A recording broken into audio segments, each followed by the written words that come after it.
Hello बच्चों। देखो बच्चे, नाइन्थ क्लास में अभी हमने लगभग न्यूटन्स लॉ के सारे तीनों नियम बता दिए हैं। मोमेंटम यानी संवेग क्या होता है उस पर चर्चा हो चुकी है। संवेग में परिवर्तन कैसे होता है उस पर चर्चा कर चुके हैं। संवेग संरक्षण कैसे होता है, कंजर्वेशन ऑफ लीनियर मोमेंटम का क्या कॉन्सेप्ट है, उस पर भी वीडियो हमने बना करके आपके लिए उपलब्ध करा लिया, बल्कि आप तक पहुंचाने का भी काम किया। पर अब ये देखिए, पूरे के पूरे इस चैप्टर में अब तक हम लोगों ने इनर्शिया को समझा, न्यूटन के पहले नियम में जड़त्व की भूमिका उस पर बृहत बात करी हम लोगों ने।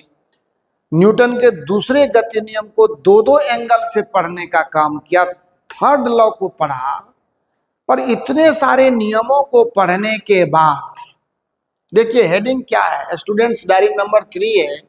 मैंने पहले ही कहा कि स्टूडेंट्स डायरी का मतलब आपके लिए कुछ फिजिक्स के जो डेली लाइफ में यूज होने वाली बातें हैं, जो जिसको आप देख करके समझ करके थोड़ा आश्चर्य करते हैं, तो लगता है कि ऐसा नहीं होगा पर ऐसा होता है, तो उसी लिंक को थोड़ा मैं आगे बढ़ाता हूँ। और कभी कभी तो आप उस एक्सपेरिमेंट को परफॉर्म करते हो लेकिन उसके अंदर की फिजिक्स को नहीं समझते। अच्छा आप बताइए, तो जब आप बस में बैठते हैं, बस अचानक चल देती है, तो क्या आप पीछे की ओर झुकते हैं? तो झुकने के लिए तो आप झुक जाते हैं, पर आपने कभी ये सोचा नहीं कि उसके अंदर का फिजिक्स क्या है। बस चल रही है, अचानक से ब्रेक लगाया, आप आगे झुकते हैं, पर आपने ये नहीं देखने की कोशिश की या समझने की कोशिश की कि आखिर उसके अंदर की फिजिक्स क्या है।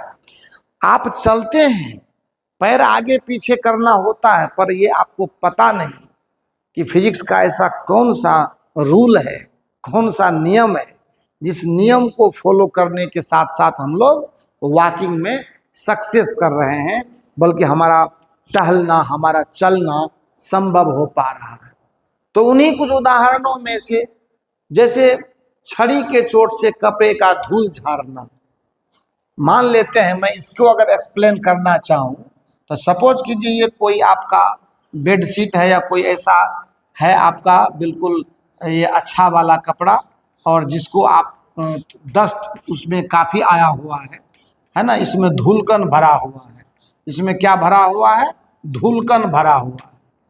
बस आपने क्या क्या इसे कहीं पे चाहे तो आप हैंग कर दिया सपोर्ट से, और इस एंड को भी कहीं धागे से या कोई डोरी से बांध करके यहाँ पर आपने फिक्स कर दिया। और अब क्या करते हैं, एक डंडे से इसके ऊपर प्रहार करते, अटैक करते हैं, इस पर चोट करते हैं, इसको डंडे से पकड़ करके, और आप इस पर लगातार मतलब ऐसे चोट करते हैं, इस पर स्ट्राइक करते हैं। तो ऐसा क्या होता है, आप सोच करके देखिए कि ये किस तरह से विराम और गति के जड़त्व का जीता जागता हुआ उदाहरण है। आप इस पर जब चोट करते हैं, तो जब चोट करने से पहले धूलकण और वो आपका बेडशीट, आपका वो कपड़ा जो भी रहा हो, दोनों एक साथ हैं, दोनों रेस्ट में हैं, एकदम बिल्कुल समझ में आ रही है बात। ये जैसे ही आप चोट करते हैं उस कपड़े के ऊपर, अपने वो ड्रेसेस के ऊपर या बेडशीट के ऊपर, तो उस पर तो आपने चोट करके उनके कणों को या उस वस्तु को आपने गति में ला दिया, क्योंकि आपने उस पर फोर्स लगाया। लेकिन डस्ट पार्टिकल पर आपने फोर्स नहीं लगाया है, और जब डस्ट पार्टिकल पर आप फोर्स नहीं लगाया है तो उसको कौन सी गति भाई? वो तो पहले भी विराम में था, और विराम के जड़त्व के कारण अब भी विराम में है। तो आपका बेडशीट गति में आ गया, और जो वो धूलकण है वो उसी जगह पर रह गया। दोनों में क्या हुआ? विलगाव पैदा हुआ, दोनों में अलगाव पैदा हो गया, और इसीलिए वो कपड़ा को छोड़कर उससे अलग हो गया। तो ये विराम और गति के जड़त्व को समझने वाला बेहतर एग्जाम्पल है। और वैसे भी आप जो वो बस से चलते समय या बस के रुकने पर जो आगे पीछे झुकने की कहानी है, वो भी वही बात है, विराम और गति की जड़त्व की कहानी है ना। Inertia of rest, inertia of motion करके भी लोग फर्स्ट लॉ में भी इसको शामिल कर देते हैं, तो वो मिली जुली भी बात है, उसमें कोई मतलब बहुत बड़ा डिफरेंस नहीं है। पर एक्चुअली वो लॉ ऑफ इनर्शिया का ही गेम है, inertia of rest, inertia of motion का।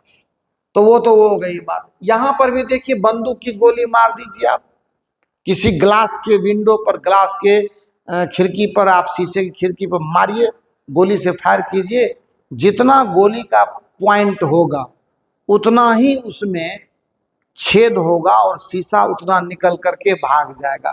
विराम और गति की जरूरत की कहानी। लेकिन अगर उसी शीशे पर आप पत्थर से चोट मारिए तो क्या होगा, पूरा का पूरा ग्लास चकनाचूर हो जाएगा।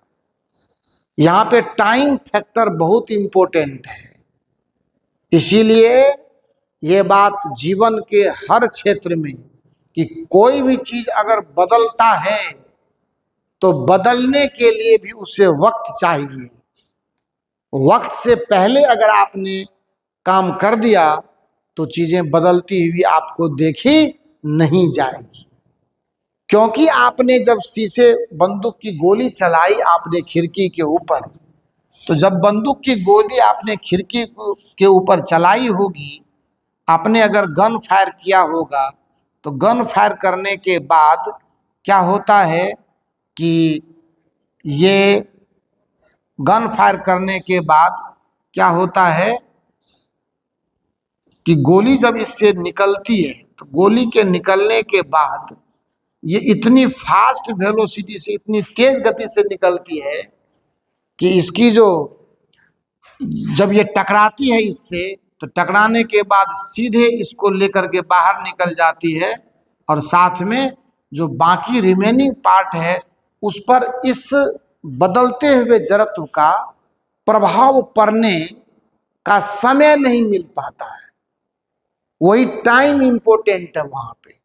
लेकिन वही जब पत्थर के टुकड़े से आप प्रहार करते हैं तो उस चीज को, उस इनर्शिया को फैलने का पूरा समय मिल जाता है। और यही कारण है कि वो प्रभाव, पत्थर का वो चोट उस पूरे खिड़की पर फैल जाता है और पत्थर जो वो वो शीशा जो वो क्या होता है, चकनाचूर हो जाता है। तो ये छोटी छोटी बात है, एकदम कॉमनली है, आप एकदम पढ़ेंगे पूरा समझ में आ गए। सारे आपके बुक्स में 2-2 लाइन में, 3-3 लाइन में क्लियर किए हुए। मेरे को ये नहीं है कि मैं लाइन बाय लाइन चीजों को बताऊं, पर मैं आपको सिर्फ एक लिंकअप करने की कोशिश करता हूं कि कनेक्टिविटी में कमी ना आए। तीसरा है कि क्रिकेट का खिलाड़ी द्वारा कैच पकड़ते समय हाथ को पीछे खींचना। हम सभी क्रिकेट खेलते हैं। अब ये यहां पे थोड़ा सा समझना होगा संवेग परिवर्तन को, है ना। अगर संवेग परिवर्तन का समय आप बहुत कम देंगे, संवेग परिवर्तन का समय अगर आप बहुत कम देंगे तो उससे पैदा लेने वाला फोर्स बहुत तगड़ा होगा, समझ गए ना। और वह फोर्स आपको बुरी तरह से प्रभावित करेगा। लेकिन संवेग को परिवर्तित होने में अगर समय ज्यादा देंगे तो फोर्स का प्रभाव कम होगा। आपको पता है ना कि F जो होता है वो बराबर होता है mv माइनस mu और बटा t के, यानी फोर्स और टाइम का जो रिलेशन है वो इन्वर्सली है, व्युत्क्रम अनुपात में है। टाइम कमेगा तो, अगर ये मान लो फिक्स है कि संवेग में परिवर्तन उतना ही होना है, तो अगर वो समय कम लेगा तो फोर्स तगड़ा पैदा करेगा। आप सोचिए कि मैंने वो काफी तेजी से गेंद आ रही थी और मैंने हाथ में लिया और यही पकड़ लिया, तो एकाएक वेग को 0 किया ना, तो संवेग में जो परिवर्तन हुआ वो तो उतना ही हुआ, पर वेग को 0 करने में समय बहुत कम लगा। तो जाहिर सी बात है कि फोर्स तगड़ा हो जाएगा। और जैसे ही फोर्स तगड़ा होगा तो हाथ में तो चोट ज्यादा लगेगी ही लगेगी। लेकिन थोड़ा अगर हाथ को खींच लेते हैं तो 0 होने में, वेग को 0 करने में थोड़ा समय बढ़ा दिया मैंने, और जैसे ही हमने टाइम बढ़ाया तो टाइम के बढ़ने के साथ फोर्स का वैल्यू कम हो गया। तो रेसिस्टेंस जो फोर्स का जो अवरोध है वो हमें कम झेलना पड़ा, हाथ में चोट कम लगेगी। मतलब अगर कहें तो हम हाथ को खींचते हैं इसलिए कि मेरे हाथ में चोट ना लगे, हाथ डैमेज ना हो जाए, क्योंकि और क्रिकेट खेलना है। और बंदूक की गोली में भी मैंने आपको जो बताया वहां पर भी कुछ ना कुछ मोमेंटम की भी भूमिका है। तो संवेग में परिवर्तन है उसका भी प्रभाव वहाँ पर भी, क्योंकि मास और वेलोसिटी की तो बात है ही, तो वो हर एंगल से उसको आप देख सकते हैं, परख सकते हैं, है ना। तो उसमें आप जिस एंगल से, और ये सभी मिले जुले हुए हैं, थोड़ा बहुत करके अंतर आता है पर लेकिन बेसिक कॉन्सेप्ट आपका जो है वो वही first law, second law, inertia, इनके ही बीच में घूमता रहता है। और फिर जब सेकेंड लॉ आया तो संवेग उसी में आ जाता है। चलती ट्रेन से प्लेटफॉर्म पर उतरते समय क्या करते हैं, थोड़ी दूर तक आपको दौड़ना पड़ता है और तब कहीं जाकर के आप आराम से अचानक उतरेंगे तो क्या होगा, आप क्या कर गिर जाएंगे, हाथ पैर टूट जाएगा। ऐसा क्यों होता है, क्योंकि जब ट्रेन चलती रहती है, कभी कभी नहीं देखते लोग जल्दी जल्दी में, ट्रेन वहां पे रुकने वाली नहीं है, हल्का स्लो हुई तो वो दौड़ लगा करके, कितनी बार तो हम भी उतरे हैं, आप भी ऐसा, लेकिन करना नहीं है, ये जोखिम का बड़ा हुआ काम है, ऐसा आप लोगों को नहीं करना है। मैं बार बार कहता हूं कि मैं जैसा कहता हूं वैसा आप करो, मैंने जो किया मैं जैसा करता हूं वैसा करने की जरूरत नहीं है, कहीं आपको नुकसान ना हो जाए। तो जब ट्रेन चल रही है तो उसके संवेग में आप भी हैं, पर आप उस संवेग से लगातार चल रहे हैं, और जब आप जैसे ही ट्रेन से उतरते हैं तो उतरने के बाद क्या होता है, ग्राउंड के कांटेक्ट में आप आते हैं तो ग्राउंड रेसिस्ट करता है, और अचानक जब आप संवेग को जीरो करना चाहेंगे तो क्या होगा, आपको झटका लगेगा, आपको चोट लग सकती है, आप डेंजर में आ सकते हैं। लेकिन जैसे उसके साथ साथ चलते हैं तो धीरे धीरे टाइम बढ़ा करके आप अपना संवेग जीरो करते हैं, और जीरो करने के बाद प्रभाव जो है वो थोड़ा सा कम होने लगता है, और थोड़े कम प्रभाव के साथ आप सुरक्षित ट्रेन से उतर जाते हैं। तो ऐसे ऐसे और भी बहुत सारे एग्जाम्पल्स हैं, आपको नेक्स्ट वीडियो में देखेंगे हम लोग। एक ही बार इतना बड़ा लेक्चर बनाने की कोई जरूरत नहीं है। आप चैनल को सब्सक्राइब कीजिए, वीडियो को लाइक कीजिए, शेयर कीजिए दोस्तों में, और उनको बताइए कि ये बहुत बेहतर काम हो रहा है। Thank you.